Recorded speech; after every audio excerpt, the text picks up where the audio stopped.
Have you ever had a moment so surprising and shocking that everything around you seemed to freeze for a second? That was me standing in the shower when the door suddenly opened, and it wasn't my husband. My heart pounded hard against my chest. Froze. What happened next? You won't believe it. But before we get into it, tell me, from which city are you watching us today?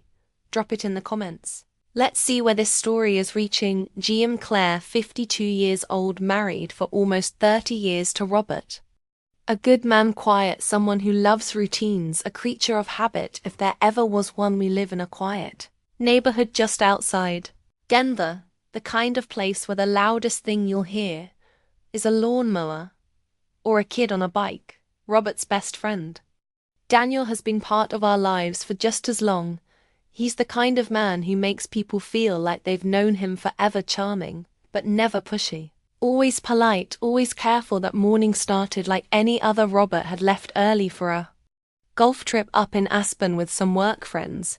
He kissed me on the forehead before heading out. Around 6 o'clock, I remember murmuring something half asleep, then rolling back into the warmth of the sheets. The house was quiet, still, wrapped in that early morning hush that I've always loved. A little after 8, I wandered into the kitchen, made myself a cup of tea, and watched the birds from the window. I didn't check my phone. I didn't think I had to.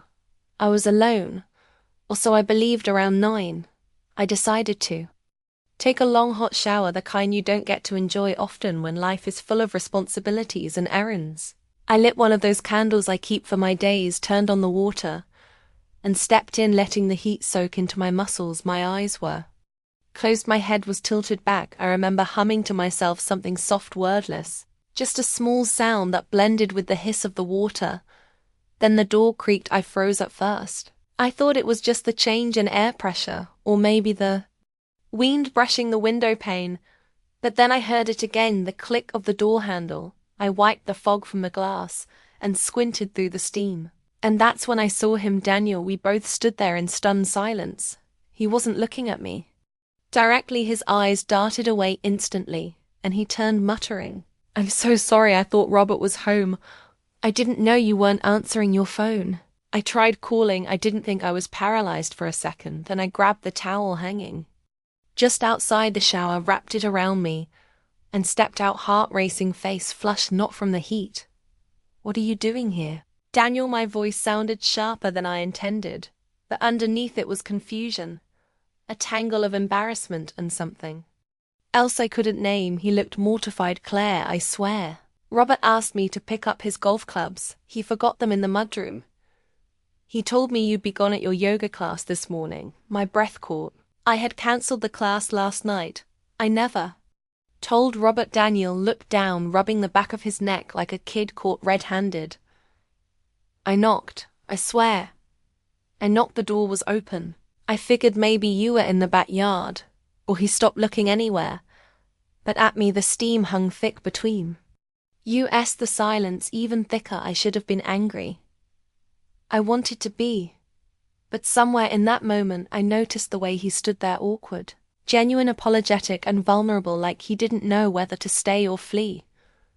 "I'm sorry," he said again. "I'll go." I nodded, still holding the towel tight around my chest. "Okay," I said quietly. He turned and walked toward the hallway, his steps slow, deliberate, but then just before he reached the door, I heard him stop. "Claire," he said without turning around. "For what it's worth, you look beautiful." The words caught me off guard, not because they were inappropriate, though maybe they were, but because of the way he said them. Like it wasn't about my body or the towel or the accident. It was like he'd seen something more, and he was finally saying it after years of silence. I didn't respond. I couldn't. My throat tightened, and my fingers dug into the edge of the towel when I heard the door click shut behind him. I stood there in the quiet, water still running in the background, and my heart still pounding in my ears. That moment stayed with me all day, not because of what he saw, but because of what I felt and what I couldn't explain. I spent the rest of the morning pretending everything was normal. I reheated my tea, I cleaned up the kitchen, I even folded a load of towels I'd meant to deal with 2 days ago, but none of it could drown out what had happened just an hour earlier. All the way Daniel's voice still echoed in my ears. You look beautiful, it was. Such a simple phrase, gentle, not dripping with suggestion or arrogance, just sincere. And yet it shook something loose in me, something I hadn't realized had settled into silence over the years. I looked at myself in the hallway mirror, damp hair clinging to my cheeks, my eyes still wide from the adrenaline, and beneath it all a flush that had nothing to do with the shower. It wasn't about Daniel, not really. It was about the way the moment had made me feel like someone had seen me, not as a wife, not as Robert's partner of 30 years, not as the woman who organizes holiday dinners or keeps the calendar running or knows which socks go in which drawer, but as Claire, just Claire, that afternoon. I got a text from Daniel. Hey, I'm really sorry again. I hope you're okay. I didn't mean to upset you. I stared at it for a long time. And then against my better judgment I replied, I'm okay, it was just surprising. But I know it wasn't your fault. 3 little dots appeared on the screen. Thanks for understanding. I'll stay out of the house unless Robert's around from now. On promise I hesitated before responding. My thumbs hovered over the keyboard. I could have just said okay, I could have left it there, but I didn't. It's fine, really, just next time knock. Louder, I added a smiley face. I don't know why, maybe to soften it. Maybe to lighten the weird weight still hanging between us. He replied almost instantly, deal. I set the phone down and walked outside, needing air. The breeze was light, warm, and the late afternoon sun painted long shadows on the lawn. I sat on the porch swing and watched the neighbors. Kids chase each other with a garden hose, their laughter spilling over the fences, and in that stillness, I thought about Robert who loved me in his own quiet way. He brought me coffee every Sunday morning. He fixed the leaky faucet before I even asked. He never forgot our anniversary. Not once. But somewhere along the way, between raising our boys, juggling jobs, and navigating the slow pull of routine, we'd stopped seeing each other. We were partners, a team, but the spark, the one that made my stomach flutter back in our 20s, that had faded, or maybe I had buried it under too many responsibilities and not enough space to breathe. That night, Robert called from his hotel. I could hear laughter in the background, the clink of glasses. How's everything there? He asked. Fine, I said, curling my toes under the throw blanket, uneventful. He told me about the course, the dinner plans, and the forecast for the next day's game. I listened, nodded, laughed at the right parts, but my mind kept drifting back to the morning, back to the look on Daniel's face, the way his voice had dropped when he said those words before we hung up. Robert said, I'll be home late Sunday. You okay holding down the fort? Till then, of course, I said. I always am. I meant it, and yet something inside me didn't feel quite the same. The next day, Daniel texted again. I dropped Robert's clubs off at the garage, like he asked. Didn't want to bother you. Thanks, you didn't bother me. This time he didn't reply right away. Hours passed. I figured maybe he was giving me space, which I appreciated. But around dusk, just as I was finishing up the dishes, there was a knock at the door. I opened it without thinking. And there he was. Daniel stood with a brown paper bag in his hands, wearing that same sheepish smile. I made too much pasta, he said. Figured you might be tired of cooking for one. I stood frozen for a beat, not out of fear, but out of that same fluttery confusion I'd been carrying around since the day before. Thank you, I said, stepping aside. He handed me the bag and didn't step. In no pressure, he said, just thought you might want company. Or not, either way, I owe you dinner after scaring the life out of you yesterday. His eyes met mine, and I saw something gentle there. No ulterior motive, no bold assumptions, just a man offering kindness. I didn't know what to say. So I said the only thing that felt right. Come in. We sat at the kitchen table like old friends. But something about the moment felt different. The plates were simple. The wine was store-bought, and the conversation started with the usual work, the neighborhood, the kids, his and mine. We talked about how quiet the house felt with everyone grown and gone. How odd it was in your 50s to finally hear your own thoughts again. But then the pauses grew longer, the eye contact held a little too long, the silence between words became louder than the words themselves.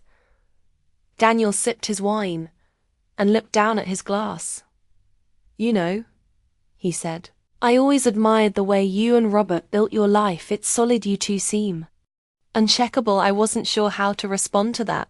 I looked at him, then down at my hands. "We've had a good life," I said quietly, "but that doesn't mean it's always felt full." He glanced up slowly, full. I nodded, fingers tracing the rim of my glass sometimes. "I wonder if we got so good at being a team that we forgot how to be anything else, like we're partners running a household. Not people who still see each other." Daniel didn't say anything at first. Then he leaned back slightly in his chair, I think. "A lot of people get there. You start out wild and passionate, and then life happens and you adapt, you get comfortable. But comfort's not always warmth." That line stayed with me. He stood up after a while and took our plates to the sink. I followed behind him, not because I needed to, but because the quiet between us felt too charged to leave alone. As he rinsed the dishes, I found myself watching him, the way his shoulders moved, the carefulness in his hands. This was the same man I'd seen at A100 backyard barbecues, beer in hand, joking with Robert about football or their college days, but now there was something else. Not a threat, not even temptation, just presence, attention. He dried his hands and turned toward me. "I'm sorry again for what happened yesterday," he said softly. "I haven't stopped thinking about it, neither have I." I admitted, my voice barely above a whisper. We stood there in the kitchen, feet apart, but something in the air between us was narrowing the space. I felt it. Like static, this quiet tension, unspoken, but undeniable. As I searched mine, "Claire, I don't want to make anything more complicated for you. I hope you know that I do," I said, "but I also don't want to pretend that moment didn't happen." I held his gaze. Me either, and for a moment that was it, just truth hanging in the air, like humidity before a storm. He didn't touch me. He didn't lean in, but something passed between us, a recognition maybe of how rare it is at our age to be truly seen, to feel noticed. Eventually he said I should go. I nodded okay. He stepped toward the door, but before he opened it, he turned. "Claire, yeah." He hesitated. "You deserve to feel alive." Then he left. I stood there for a long time after the door clicked, shut the silence in. The house was deafening. I walked to the window and watched him walk down the driveway, his figure slowly disappearing into the twilight that night. I couldn't sleep. I lay in bed staring at the ceiling, the sheets cool against my skin, quietly above every now and then I'd glance at the empty space next to me and imagine Robert's even breathing, his steady presence. And yet my mind kept drifting back to the kitchen, to the look in Daniel's eyes, to the feeling of being wanted, not in the reckless way of youth, not out of lust or impulse, but in the way someone longs for something they thought they'd forgotten, something slow, deep, and rooted. The next morning, I stood in front of my closet longer than usual. I chose a dress I hadn't worn in years, a soft blue one that clung just right in the waist. I wore it not for Robert or for Daniel or for anyone else. I wore it for me, for the woman who was beginning to remember what it felt like to be something more than a title. Later that afternoon, Daniel texted, "If you ever want to talk, just talk, not about yesterday. Not about anything dramatic. Just talk, I'm here." I stared at the screen, heart full of things I couldn't name, and then I typed, "Maybe I do the next few days." Passed in a kind of quiet storm. Everything looked the same from the outside. The same dishes in the sink, the same porch light flickering in the evening, the same small town rhythm to the hours. But something had shifted inside me. I kept telling myself nothing had happened, and technically that was true. No lines had been crossed, no secrets exchanged, no promises made, but something did happen inside me. I was beginning to wake up. Robert came home Sunday night, tired but content. He wrapped me in a hug that felt familiar, comforting, and oddly distant all at once. I smiled, asked about his trip, listened as he talked about golf scores and steak dinners. He didn't notice anything was off. Why would he? I'd gotten good at hiding the parts of me that had grown quiet, but when he fell asleep next to me that night, I lay awake again, staring at the ceiling, feeling the weight of all the words I hadn't said, not just to Robert, to myself. The next morning I texted Daniel, "Walk with me, just around the lake. I could use the air." His reply came seconds later. Tell me when. I'll be there. We met just after 10. The lake trail was nearly empty, just a few joggers and dog walkers. The sun filtered through the trees in golden shafts and the breeze. Off the water smelled like early fall. We didn't speak at first, we just walked finally, I said. I've been thinking a lot. He looked over at me, but didn't interrupt. I spent so many years thinking that stability meant fulfillment, that if nothing was wrong, it meant everything was right. But lately, I trailed off, watching a duck glide across the water's surface lately. I've realized how much I stopped feeling. Daniel was quiet for a moment. Then he said, you can love someone and still feel unseen. I nodded. That's exactly it.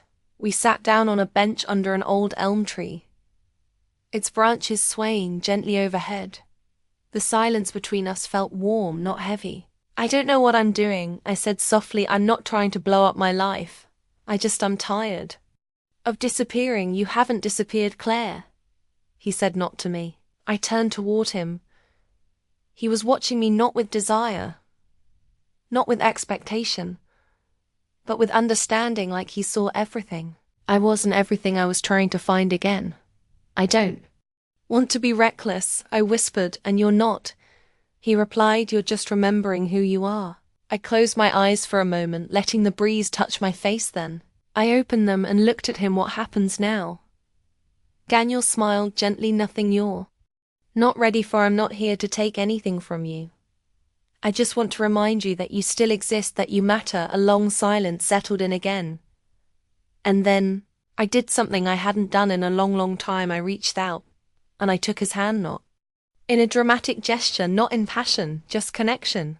We sat there like that, hand in hand, two people in their 50s who had lived full lives, made mistakes, loved and lost and learned. Two people who hadn't planned any of this, but somehow had found something quietly powerful in each other. Eventually I stood. I should go, I said. He nodded, not letting go of my hand. Just yet, take your time. As I walked back home, my heart wasn't racing the way it had in the shower that morning. It was steady, awake, alive when I opened the door to my house.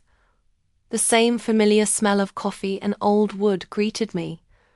The photos on the wall were unchanged. Robert's jacket still hung on the hook by the stairs. But I was different. I hadn't left anything behind. I had simply found something again.